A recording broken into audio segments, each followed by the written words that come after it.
अंतर्राष्ट्रीय सीमा क्षेत्र में जमीनी मामलों को लेकर अमिंदाराम बेनीवाल का बड़ा बयान। नमस्कार, मैं पदम सुधार, आप देख रहे हो मारवाड़ी न्यूज।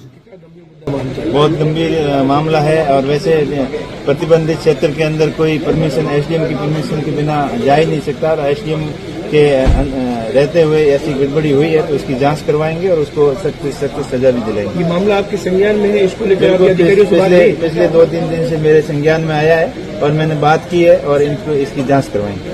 सर, आज के टाइम में जो किसान सबसे ज्यादा मुसीबत में है, देश का अन्नदाता जो मुश्किल की घड़ी में है, तो उनको कैसे तुरंत प्रभाव से राहत पहुंचा सके और उनकी समस्या का समाधान कम से कम समय में कैसे कर सके, उसके बारे में अधिकारियों को निर्देशित किया।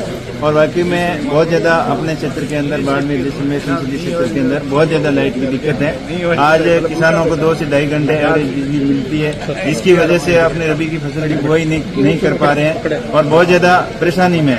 और इसके साथ साथ किसानों ने डिमांड भी भर रखे हैं। आज 2022 तक के सारे डिमांड भर दिए। डिमांड भरने के बाद में भी उनको 1.5-2 साल हो गए, कनेक्शन नहीं मिल रहे हैं, जिससे किसान परेशान। सारी परेशानियों को, किसानों की परेशानियों को अवगत कराया अधिकारियों को और उनको निर्देशित किया कि आप जल्दी से जल्दी इस सिस्टम के अंदर सुधार करके किसानों को तुरंत प्रभाव से राहत पहुंचाएं। अभी जो बिजली दे रहे हो कम से कम वो पूरी वोल्टेज की तो और कम से 6 घंटे बिजली सरकार ने जो वादा कर रखा है किसानों को, वो पूरी 6 घंटे और पूरी गुणवत्ता के साथ पूरी वोल्टेज के साथ में बिजली मिले, इसके लिए इन सबको निर्देशित किया। विभाग के क्या तर्क है? जीएसएस नहीं बने नहीं है, लोड बहुत ज्यादा है, विभाग खुद ही कह रहे हैं। विभाग का तर्क है कि ट्रांसमिशन सिस्टम ठीक नहीं है। अब यहाँ से शिव के अंदर जो 220 जीएसएस बनने के बाद में इस क्षेत्र की काफी समस्या का समाधान होगा। ऐसे ही शेरवा के अंदर भी 220 जीएसएस की रिक्वायरमेंट है।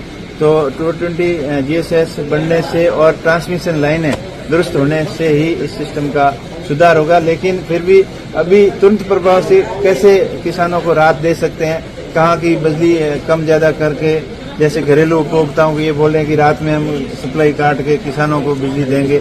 जो भी सिस्टम आपको ठीक करना है, अभी बुआई का समय चल रहा है और अभी 1-1.5 महीने का जो टाइम है किसानों को, उसमें ज्यादा से ज्यादा बिजली कैसे दे सकते हैं, कैसे दे सकते हैं, उसके लिए उनको निर्देशित किया। सर, कई ऐसे जीएसएस है जो डीएन के एरिया से वायरिंग होकर जानी है, इस वजह से भी वो लंबित है, उनका काम अटका पड़ा है, तो उनको लेकर भी लोकसभा बिल्कुल डीएनपी एरिया के उनकी समस्या का लोकसभा के अंदर क्वेश्चन उठाएंगे। उन्होंने जैसे हाईकोर्ट की कोई गाइडलाइन है कि अंडरग्राउंड कर सकते हैं, तो अंडरग्राउंड के लिए अलग विशेष बजट स्वीकृत किया जाए ताकि डीएनपी क्षेत्र के अंदर रहने वाले लोगों को भी मूलभूत सुविधाओं का लाभ मिल सके और किसानों को कृषि कनेक्शन के लिए कनेक्शन मिल सके। उसके लिए भी पूरी मजबूती से पैरवी करेंगे। जो सिस्टम खराब हो रखा है, जो पुरानी जर्जर हालत की लाइनें हैं, आज 30-30, 40-40 साल से लाइनें डाले हुए हो गए और उनकी जो खराब हो चुकी है, जिनकी कैपेसिटी के बियॉन्ड उसके ऊपर लोड है, तो ऐसी लाइनें चिन्हित करके, ऐसी जगह चिन्हित करके जहाँ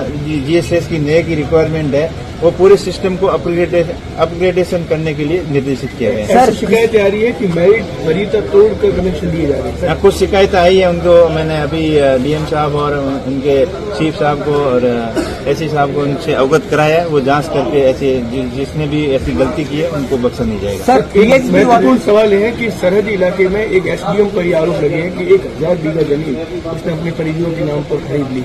कितना गंभीर मुद्दा मानना चाहिए? बहुत गंभीर मामला है और वैसे प्रतिबंधित क्षेत्र के अंदर कोई परमिशन एसडीएम की परमिशन के बिना जा ही नहीं सकता और एसडीएम के रहते हुए ऐसी गड़बड़ी हुई है तो इसकी जांच करवाएंगे और उसको सख्त सख्त सजा भी दिलाएंगे। ये मामला आपके संज्ञान में है, इसको लेकर पिछले 2-3 दिन से मेरे संज्ञान में आया है और मैंने बात की है और इनको इसकी जांच करवाएंगे। सर, पीएचडी के कनेक्शन गाइड नहीं कर रही है और सुपर स्पेशल के कनेक्शन डिस्कॉम धंधे से जा रही है।